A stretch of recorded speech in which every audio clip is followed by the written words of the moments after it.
An accused murderer appeared in court today for what family members of the victim expected to be a plea bargain. But that didn't happen. Investigative reporter Brendan Kirby was in the courtroom. He joins us now live. Brendan, so what did happen? Well, Shelby, there was no plea. Instead, the judge set this case off for a status hearing in July. The murder charge remains pending against Alvin Ray Allen. He's accused of killing 19-year-old Sandra Williams 40 years ago. Her body was found miles from her apartment on Azalea Road in 1980. Investigators say she had been raped and murdered.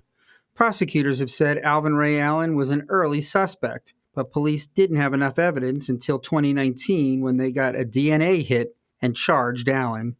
He went to trial in March 2020. It was the last trial in Mobile before the COVID-19 pandemic hit. It ended with a hung jury. The court system for much of the past year either has been shut down or operating at extremely limited capacity. That's left the Allen case in limbo. Relatives of Williams tell Fox 10 News they were at the courthouse because they were upset they'd been told prosecutors offered Allen a plea bargain that included no jail time. Angry voices could be heard as Mobile County District Attorney Ashley Rich met with the victim's family, but those relatives emerged satisfied that the case is back on track. Things are going good for Sandy.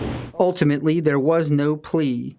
DA Rich says the judge has instructed lawyers not to discuss details of the case publicly, but she says the backlog of cases will make it hard to get a new trial anytime soon. It'll be probably 2022 before this case will be tried. We have a status set in July. So this is because of COVID. We don't have trial dates in the fall yet.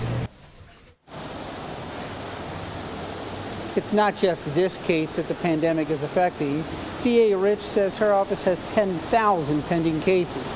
I also talked to defense lawyer Dennis Nisley, and he says that defendants who are in jail typically have higher priority for trials than for defendants like his client who are out on bail. Reporting live in Mobile, Brendan Kirby, Fox 10 News.